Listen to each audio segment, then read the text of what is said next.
Makhosi emakhosi amakhulu indlondlo ezinhle eyishwingshwang zomoya bomavula kuvaliwe babona la singaboni khona.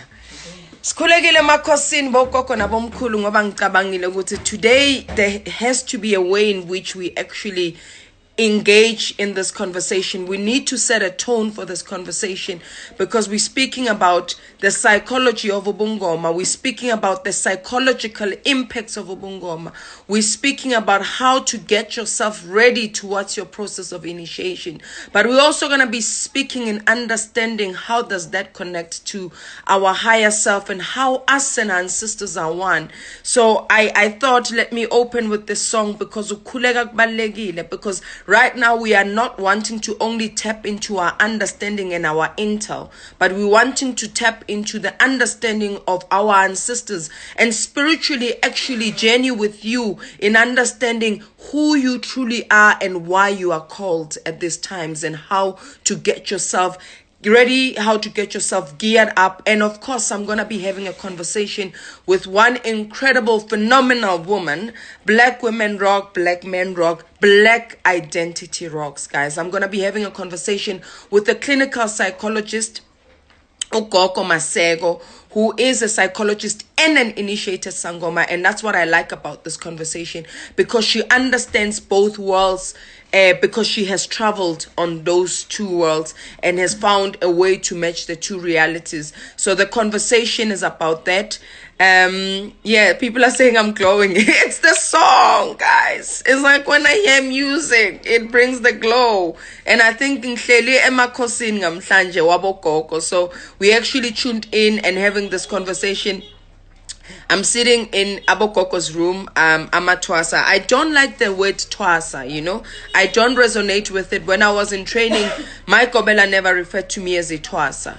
We always referred to me as Gok and Kulu. And you need to understand the associations of that title was the elder, the wise one. So, she worked with us as people already who had an inner knowing. And her work was to cultivate the inner knowing that we carried as her initiates. So I revere the woman that trained me. I respect Leanne Ndlovukazi because I am in Ndlovukazi Ngamhlanje because of what she was able to invest in me as an initiate during my time of initiation and still invest in me in other ways because spiritually I'm forever connected to her. My ancestors and her are interconnected. So in what I do, as I grow in my work, she grows in her glory. So that's what it's about. So I'm going to go straight and find Ukoko because I saw her that she's online now.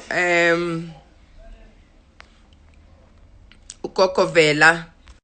So we're going to be having a very interesting conversation. And thank you to the Gogos in this space. Thank you to Mkulu M, Kulum Kesher, for the music. Togoza Gog. Togoza Gog. I wanted to open with song because there's something that music does to also our psychology. It helps us tune into a world that in the physical we are unable to, but allows us. And when I was speaking to you earlier on, through you, and I said I want to actually propel his presence to be present with us in this conversation so that it's not only what you've learned in the classroom, but you're going to be opening archive information from your ancestors so this conversation can be enriching.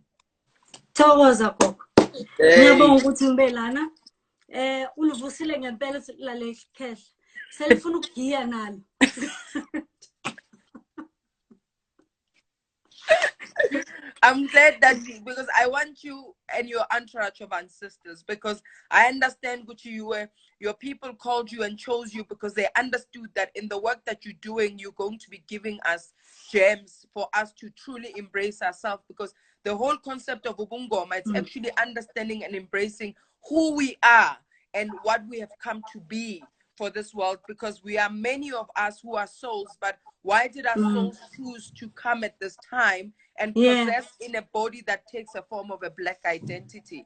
So I want us to begin this conversation, Gogo, by you explaining who are we, how does psychology understand us before we can speak about the psychology of Ubungoma? Like Ushilo, I was trained in two psychologies, the Western one and the African one. So yes, these psychology, the Western one will tell you what a person has a mind, has a body. Yes, it doesn't say much about the soul, but it will then say the mind has the conscious mind, what is available to you all the time, and the subconscious, so stuff that is in the subconscious can easily come into your consciousness. And this is what we work with as psychologists most of the time. We work mostly with what people are aware of. Yeah. Or something that has been repressed or forgotten, not necessarily repressed, sometimes something that has been forgotten, which is there in the subconscious and continues to control a person's behavior unaware. So my work as a psychologist to help them be aware of what is in their subconscious and their conscious, to understand their own behaviors, and so that they can change whatever behaviors that they do not like, or make sense of what they are going through, of their own experiences. That's great, Gogo. And your patients are sending you some love. They say, my doctor. So it's good to have people who you've also worked with just come here and also attest to the magnificent work that you're doing. You know, as a spiritual healer, I understand my gift. I understand my mastery, but I also understand my limitations. And that's why I want to engage with people who can actually add value to my tools. So as I'm helping a human come to a sense of wholeness through African healing practices, I can gather multiple tools, because in what you've said, it just shows how complex we are as a human, because we tend to also with human beings, we tend to think we are just this body that we are seeing, because human beings in their conscious psychology always want to work with something tangible, something practical, something they can see, something that can be proven, because we, as we have been growing up, you know, the psychology or the messages that are being fed into our minds or belief systems have always been to feed the cognitive, because the cognitive then makes things make logical sense and we can rationalize things. But then Lozi happens. And when it happens, and the interesting thing, what I'm seeing and what I'm realizing is the connection between psychology and spiritual awakening, because something awakens in our psychology that we're needing to be aware of, that if we are not aware of it, so if we are not aware of what is awakening in us, then we experience psychological disorders, where we come to you to make us aware of what is actually going on with us, because it might not be an imbalance, it might be an awakening. So let's speak about that awakening process, where one now awakens to their subconscious, which is connected to amadlozi izinyanya zagubo, for one to then go and, because I always say a calling is to actually embrace yourself as is, and why you have come on this planet at this time.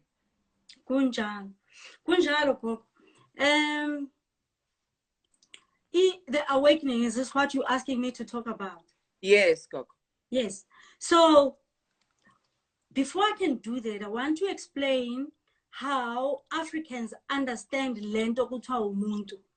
So that you can understand your interrelatedness with amadlozi wakho and the animals and the plants, all beings. So at the core of our beliefs as Africans is that there is God. So God is the creator, and God created these other souls when God created himself, because all souls are part of God, right? So then we have idlozi, right? So idlozi will be those departed chosen ones, those who did the work and transcended beyond the physical realm into the spiritual realm. When they go into the spirit world, but transcended already, and they have a purpose to help those who are still in flesh and blood. Okay? And those are the ones who become our guides and whatever.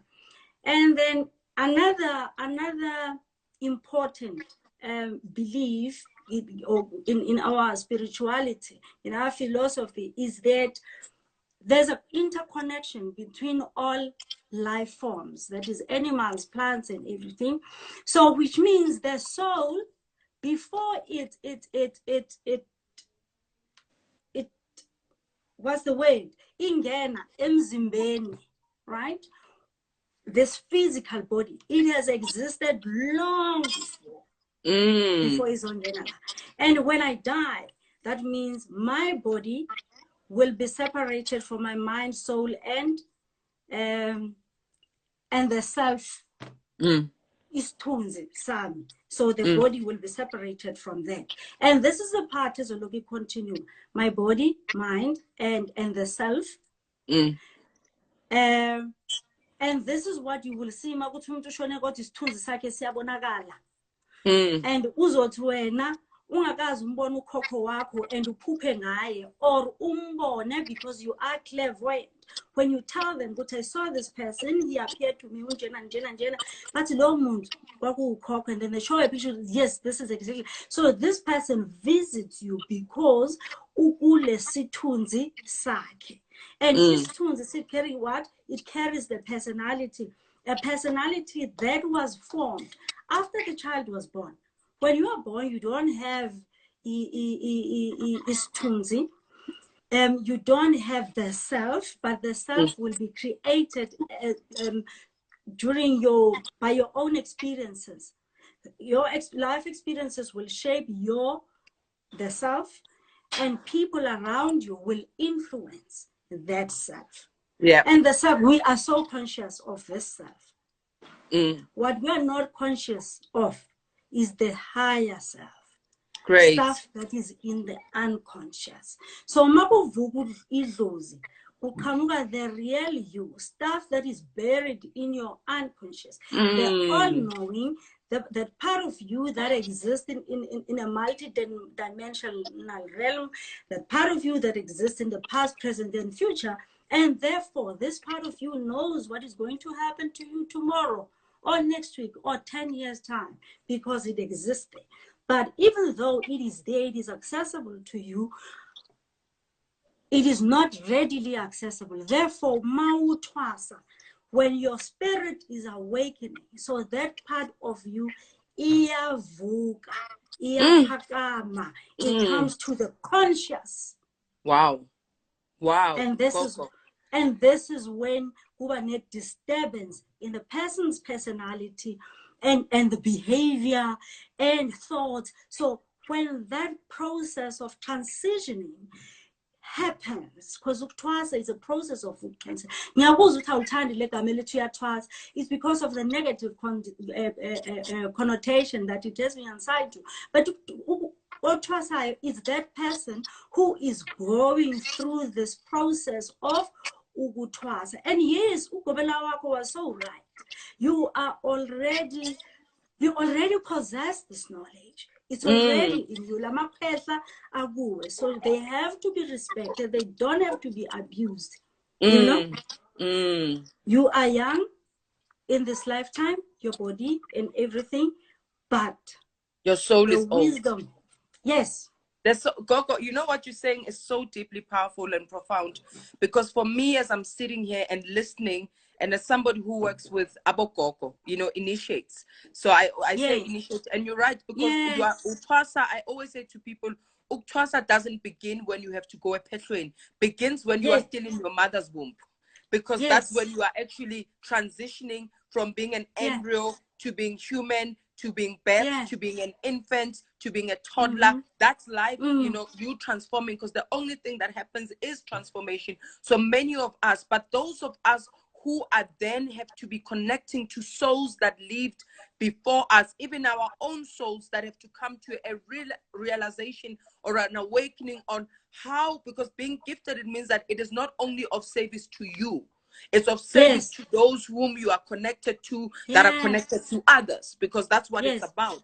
But I'm also starting to understand why sometimes it is challenging for people to come to a place of acceptance of their higher self, because of the persona, which you said, because we are body, mind, a spirit, which is spirit, soul, but we are also self. And that self is influenced, as you said, by our own life experiences. It's a conditioned identity, which could be the ego, because you are conditioned to believe this is who you are. So you are a great person if We are mamele kaya. You are great if you finish your school, you do your homework. All those egotistic things, which is the false sense of self. So once you get into an awakening, which is your higher knowing, when you go through the awakening of it, because this false sense of self is dependent on physical things, the form. Yes. It's a form. And this one is saying, hey, you are beyond form, Pelawin. Yes. You are abundant. You are limited. Now you are seeing things that you were not taught before at school. You were not taught who your great-grandmother is. The next thing you are seeing your great-grandmother. You know, you are not taught to see things before they happen at school. Now you're seeing those things. So then the battle becomes between your ego and your higher self. And that's why I want us to now get to the psychology and understanding how one can navigate those challenges. Because, you know, Gogo, I always say to Abantu who say, they're struggling to accept their calling because their mother, because their partner doesn't believe in it, or because whatever, there's always a reason. And I always say to them, it doesn't matter who needs to sign up. Unless you sign up for it yourself, then can you attract like-minded people, like kindred souls to support you on your journey of being a healer. Right now, nobody's supporting you because you have not come to a place of acceptance. And that's what I want us to speak to. Acceptance as a way of helping you transition to being, getting into your higher self, therefore accepting you as a gifted child, accepting you as a clairvoyant, you know? Yeah. So accepting is difficult. Accepting is difficult because you never know ukuthi isangoma until the process starts, until you start transitioning. So when this transition happens at the very early stages, it becomes very disturbing to you as a person because it affects everything that you do. All areas of your life become affected. I'm going to go just quickly into some of the symptoms that people experience when their spirit is awakened. Yes. Number one, there's social withdrawal. You become overwhelmed when you are amongst a group of people, and then you become irritable. Stuff that used to make you happy, they don't anymore. They lose meaning for you. For example, I was a teacher before ukhuthwasa, before a psychologist, and all of a sudden I was just discouraged with life. It's like, okay, this is it. You grow up, you get a degree, you fall pregnant, you have 2 beautiful kids, and that's it. Then you've got your career, and that's it. So life becomes meaningless.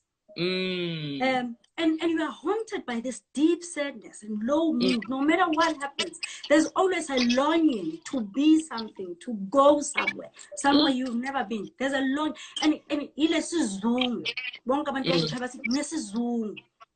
know. And again, you have these visions now, these peculiar sensations. All of a sudden, you're experiencing these things. Or you get these chills out of nowhere. Out of nowhere. You know, you're always haunted by this anxiety as if something is not okay. Of course, yes, something is not okay because you are not yourself.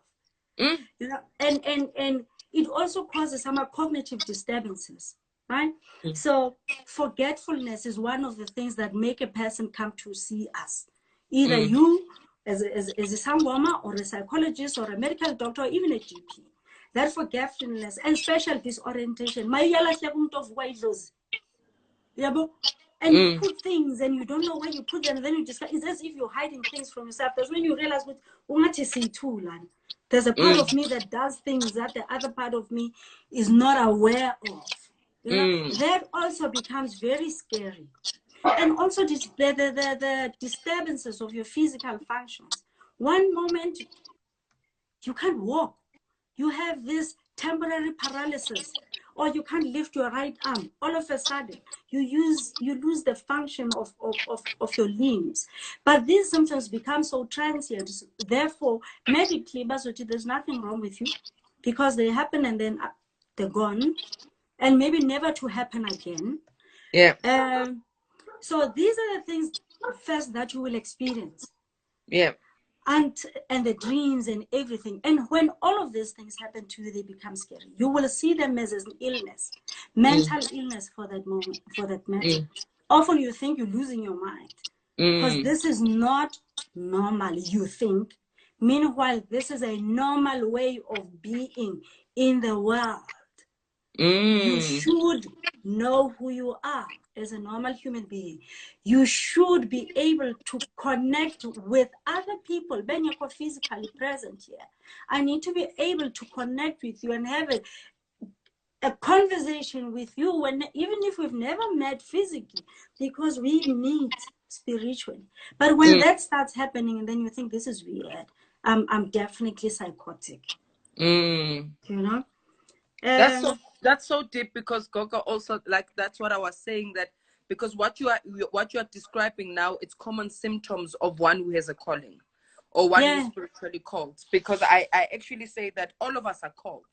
So these things can also happen to people who not necessarily have to be sangomas, but they are in fields of work, or they're in a phase in their life where they are not relating, you know, because, and that's why I'm such a big advocate of psychological wellness, because when you go into psychology, it helps you decipher, Guti, am I feeling and thinking what I'm thinking because actually I'm stuck and I'm needing to change? Because when we are forced to change, we have to go through an awakening process. So can you then tell us, when you go through a psychological process and you're starting to understand self, where does it become, where do you get your aha moment, the difference between somebody who's just going through an awakening because they are actually not living their call, as in we are all here to serve a purpose. You said earlier on that we are actually expressions of God. When Donald Walsh, the guy who wrote Conversations with God, says we are all expressions of God. Genesis speaks to we are made in the image of and likeness of God. So in our essence, we are all God. So God has made replicas of, you know, themselves through us to self-experience God's self in human form, in plant form, in animal form. So I want to be able to be very clear to people, because some people go through what we call midlife crisis and they think they're ancestral callings. How do you then distinguish between a spiritual calling to be a sangoma and just a normal midlife crisis? It will be a content when I go. Yes. You know, when you are being called, or let's just say when your unconscious opens up, it is what it is buried in your unconscious that will say you are a healer. Yeah. It's what you will begin to see about yourself, what you discover in your unconscious. Having all the symptoms does not necessarily mean that you are called to become isangoma. It is those peculiar dreams that isangoma will have. Dreaming about water and animals only does not necessarily mean that it can simply mean that you are connecting with your ancestors in all different forms. It is what the messages that you will receive. For example, in my case, I had a vivid dream. You know, the big dreams, actually. Yes. Where you will be given a clear message, you know, this is what needs to happen and this is who you are. Yeah. You know, there's that and many other things that you as ukobela or a healer also and find this, when you're having a conversation with this person and say, have you seen 1, 2, 3? And the person says, yes, I dreamt about it. So there are those things. That's what, you know, I think I like this, Gogo, because that's what I always say to people. If you haven't experienced dreams, it doesn't qualify you to go and initiate. Because the dreams you get as a sangoma are the language of the spirit, helping you navigate the complexities of life on your behalf and on those who are seeking your services. Because a healer is one that facilitates. A healer is one that makes easier. A healer is one that helps others make sense of things that they can't make sense of. So if you have not had vivid dreams yet, that actually when you dream about something, it comes to pass, or you dream of symbols and then they end up connecting and giving a deeper message, you don't qualify yet to go through initiation process. And I get into a lot of trouble with other sangomas or other gobelas to say, this Gogo who teaches you to dream, because I'm saying that in this day and age with so much that's happening, you cannot afford to miss the mark, because the minute you go through this process and you are not meant to go through it, or it was not time yet, because I think divine timing, which I call dozy timing, is what impacts people's psychological well-being. It's what actually makes people not pull through the process, because we must be truthful, Gogo. This process is traumatic. Going through your ukhuthwasa is traumatic. Can we speak about the traumas of initiation before we can speak about how do the traumas gift us the gift of knowing thyself at a higher level? Okay. Which trauma? Now, when you say the traumas of initiation, I'm talking about when a person is a patron or outside. Yes. Both. Are we talking about both now? Yes. Sorry, I missed you. There was a car that was passing, so I missed you. Oh, yes. Yeah, I was saying, yes, are you talking now about... I think speak of both, because I think prior going a patron is important, and during patron is also important. Yes. And then, you know, if we don't get time, we're going to have part 2 of this conversation, because I think it's very important, where we can speak about life after patron, because there's also people who want to know, how do I psychologically cope with this new identity that has emerged? So I'm no longer just Dineo, an ordinary person, and there are demeanors and ways of being that I need to carry myself, and sometimes it feels like it contradicts with my aspirations or who I was. We can speak about that later. I think let's focus about psychology before and also in patron. Yeah. So as you are transitioning, you discover things about yourself, things that you never knew about yourself, and things that you hated or abhorred about other people. You know, for example, you grow up as knowing yourself as a Christian, educated. You are going to be a clinical psychologist. Boom, you discover there's a primitive man inside of you. You know, and you discover that actually,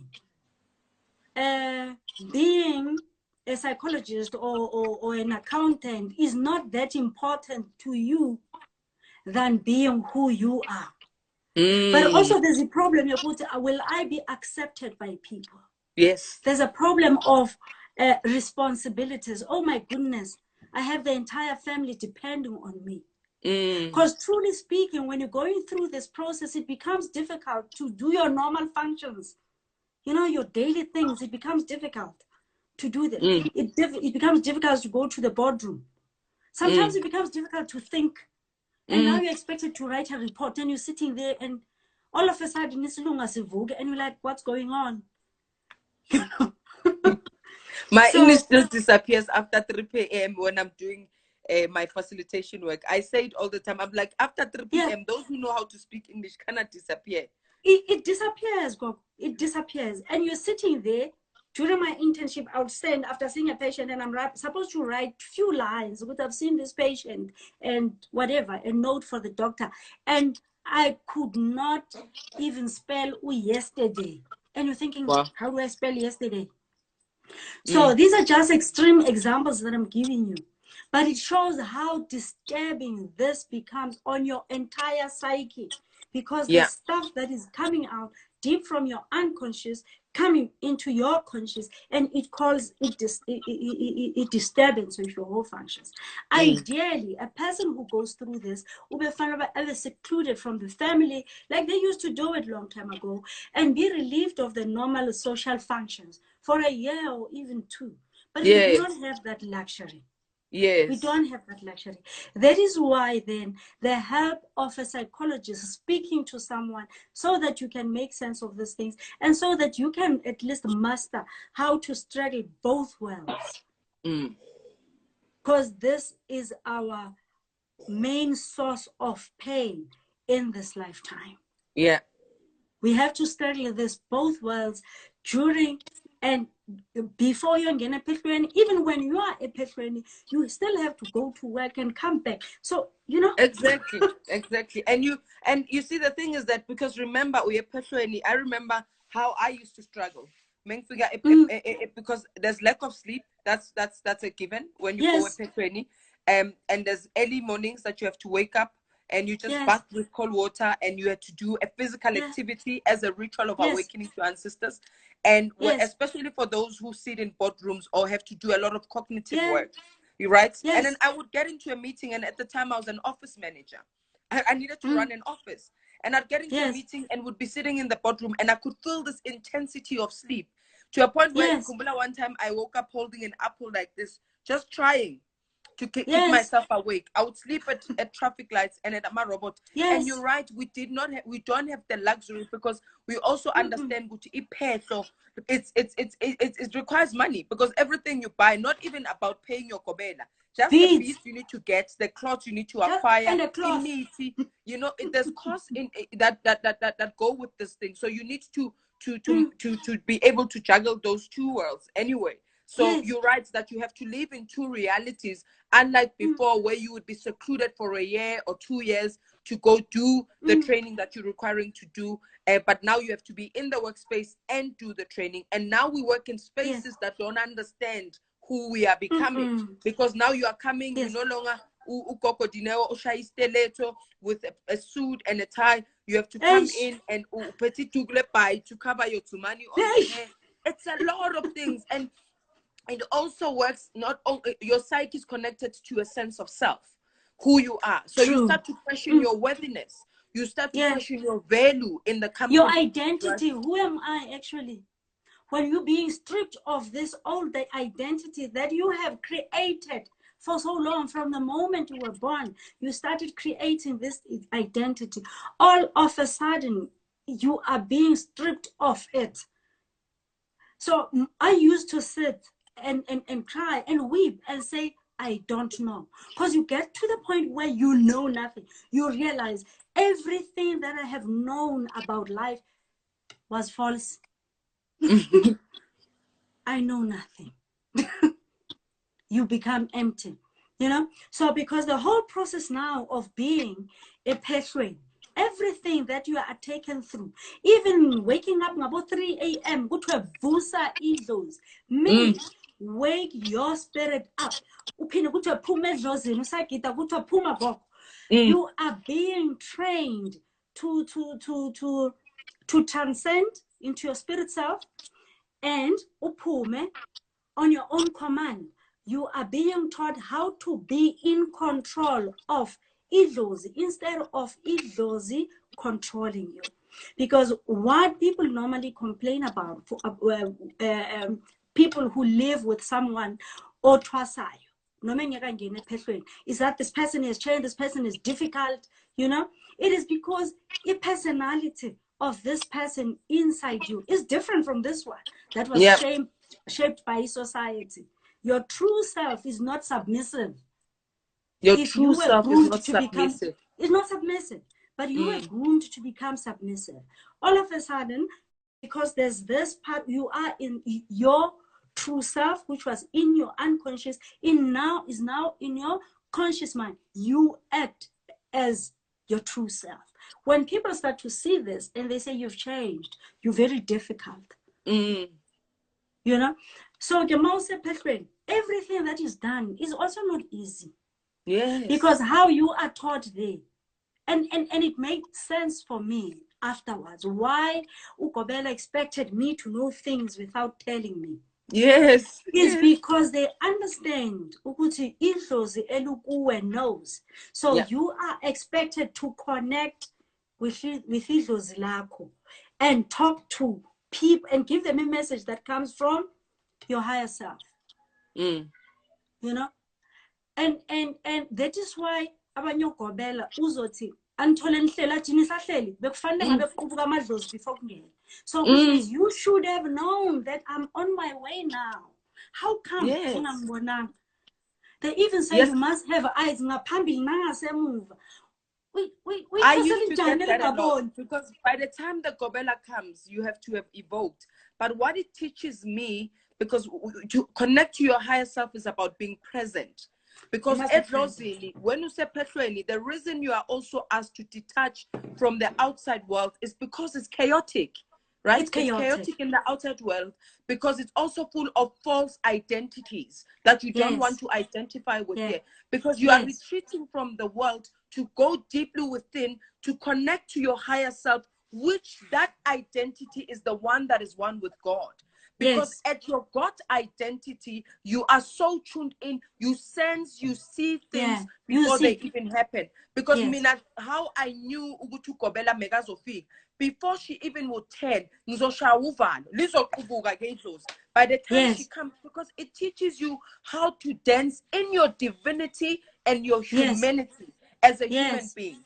And that's the power of going a petrol, and why the strictness, and why the discipline, and why the harsh thing. So I want you to speak about why is it difficult for our true self, which I call it's even our false self, because that's our ego, than our higher self, which is actually the true self. Why is it our ego? Why is it difficult for us to surrender? Why is it difficult for us to submit to the process of repair? It's a socialization. Yeah. It's socialization. You went to school, like you were saying, you were never taught there's a part of you that can see you when you're sleeping, your soul, and you were never taught all of that, right?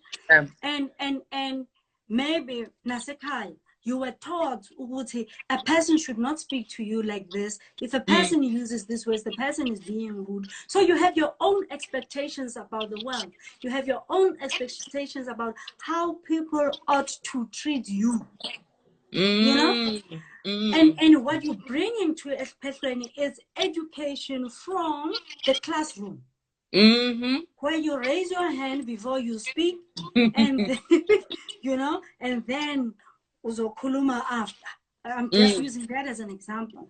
Whereas mawufika edlozini, things operate differently. And things operate differently there because we have values and we have principles that are based on African spirituality and philosophy of life. So these principles and values are alien to you because you were raised under Christian values, under Western values. So now you are put in this space where everything that you know outside, you must stand and lean. And then until somebody says, "Hlala phansi." And yet here in the African space, it is rude to be on your feet and in your mood. You need to say time. We have different values, we have different principles, we have a different understanding of life, we have different understanding of humanness. Then it becomes difficult when you get here because you still have to learn, you still have to adapt, and often, and it happens to all of us, we hold on to this old identity. I couldn't wait to go back and be a psychologist while I was Ehlweni. I wanted to do this and finish it, thinking that no, it becomes your way of life. Yes. So it becomes difficult to surrender and let go of your old identity and your old way beliefs. So you with what you're explaining, you've made me, because my exploration has always been understanding imithetho yempande. And how does that build us and gift us it actually build our character, because without character, character is how it builds my character to be a better version of myself. Because that's why I don't like the word initiate, because the definition of the word initiate, it has got nothing to, it doesn't come close to ukhuthwasa. Because a person, you are being integrated, all these split selves, so that they can become one consistency. And it's basically learning how to dance with your yin and yang, how to dance with your masculine and your feminine. Integrating. It's all about integration. Integrating all parts of yourself. I get you. And I get the whole aspect of when they say when you come in, it doesn't matter how old your gobela is, but you become their child. Because and they ask you to be like a child, because you ask for permission to eat. You ask for permission to, it teaches you, because abanye bethu asinambeko Gogo, let's be honest. I know, because the values that we've learned some of them are quite disrespectful in nature. So we taught respect, and we taught to actually treat other people. African respect. And we taught how we understand our interconnected to other people. Because when somebody kneels and bows down and say Togoza and say Kamaku and say Makosi, your own ego as a person who's been greeted, your own guard goes off. You become unguarded and you become humble. You engage that person at their level. So divinity, it forces the other person's divinity to also awaken. I always tell the Gogos here in the space, when I was telling them why it's important to kneel when you are talking to another person. And I said, when you are kneeling, it discharges your ego. There's no way you can fight on your knees. There is no way, Gogo. Even if something is gonna discharge. You're gonna go, you know, and what you are saying to me about why the submission and why we are asked to be childlike, it's very important for me. And I get why you're saying you don't like the word initiation, and I get why I don't like the word ukhuthwasa because of the negative connotation. So I'm also getting my own emancipation here, because the reason I have conversations with people like you is so that I can be enlightened, and as a Kobela, to better make sense of imitator and the significance that it has. Because remember, these things are Asian practices. They didn't begin with Gogo Wena and Gogo Mina to be people who are working this. It's something that has been passed on, but it's also teaching me that as we evolve as the human beings, how do we innovate certain things, but how do we keep the essence of certain things? Because it's one thing to, you know, I say to people, there's things I can innovate, but there's things I don't innovate, because I understand the significance. I can never, I can't deal with somebody who is itwasa talking standing, because that is charging your old self. You are not releasing. Because to kneel and to bow down is to let go of the old that never serves you and welcome the new that needs to, because it teaches. Because any type of respect, because remember, because of his socialization, because of how they were raised, because of the wounds they carry, because adults abused them and then they became rebellious. Wow. You know, there are those people who hate authority because of what authority did to them. Yes. You know, so maga figures doesn't finally unlearn this. And one of the things that are taught it doesn't forgiveness. From the word, from day one, lesson number one, forgive. Forgive everyone. And then you'd be saying, no, but ekhaya bathe baqolele bahlukumeza idlozi elukuwe. They are fighting. It's a conflict of the spirits. They are not fighting you as a person. Let go of your ego. You know, but then we struggle because we're still holding on to our egos and the whole process and things that we are meant to do. Even cleaning, I remember but luckily, because I was already old and I had done my internship as a psychologist, I was a mother, so I understood was strengthening me as a person. Gogo, speak to that, because I want you to speak about chores, because I have people who come to me and say, yeah, Mara, you know, people say, I didn't come enough for the cleaning of the house. You know, I came for just to learn to be a healer and in Paul. And before you come into it, I want us to think of the Karate Kid. If somebody has watched the Karate Kid, when the kid goes, you see the connection that I want to talk about. Yes, I want to speak to the connection about the Karate Kid, who goes and wants to be taught how to be a martial artist, but he's taught through the art of martial art by submissiveness and submission through doing chores, like the cleaning, and how that strengthens their arms for their hands to be able to discharge when they're in fights, and how because of our egos. I'm a qualified doctor. I'm an engineer. I'm a psychologist, and I've got a helper at home. You can't be making me and expecting me to Frefa is tupu. And when you Frefa is tupu, what you're needing to learn in Frefa is tupu, you would not learn MT by understanding what and what uvuma omhlope is, what uchanbezo is, because that is going to give you skills to be a healer. But you need character as a healer. And certain things are done to build your character so you can be a healer of integrity. And I see why I see why. And also, Gogo, it teaches you to accept people for who they are and know that you are powerless. If you happen to have Ugobela, who's very harsh, right? Like my Gobela, Your purpose is to learn to live with this person. Because out the healer, you will come across all sorts of people. And we're not saying, must you submit? We're not saying take abuse. There's a difference. When here we're talking about humility, being humble, letting go of your old identity, expecting to be treated in a particular way. Now you are told you can't sit on a chair. They won't explain to you, but the reason behind that is grounding. Yes. It is grounding. Before I could go a portion, I realized I became uncomfortable sleeping on a bed. Before I was even told to go to ukhuthwasa, I liked sleeping on the floor because of what I was experiencing. Or my back would break.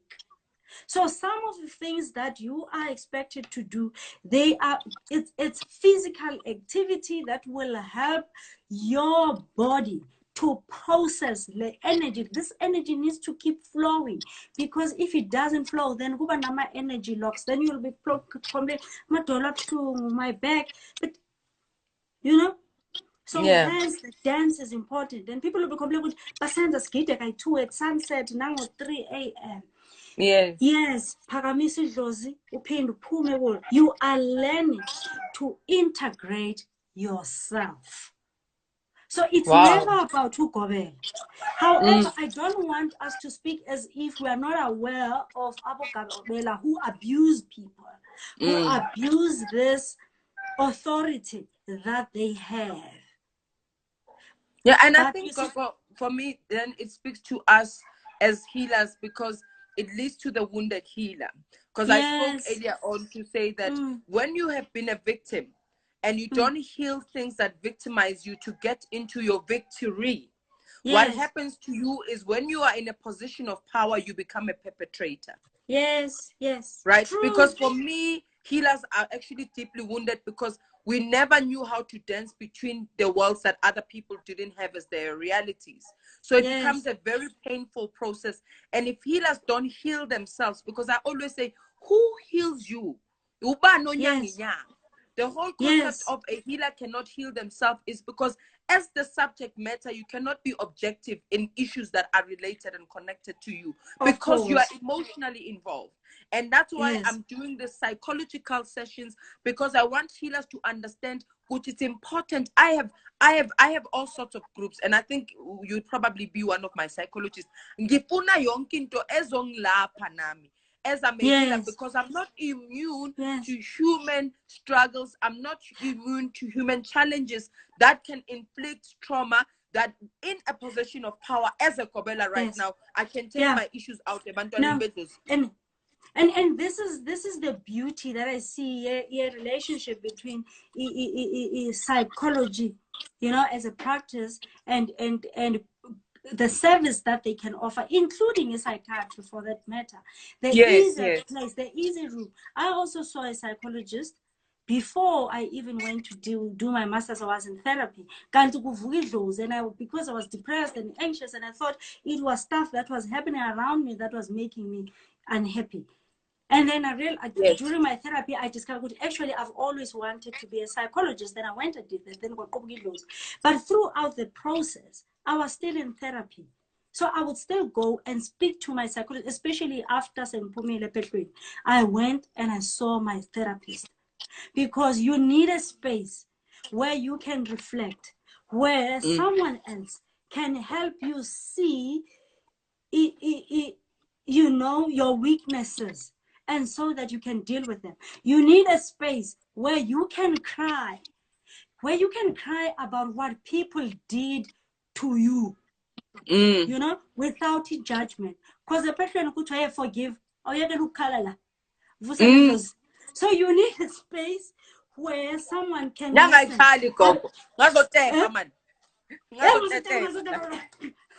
So you need that space where you can talk, where you can express, where this lower self yako, the one that is very rational and egotistical, can express itself, because it is also part of you.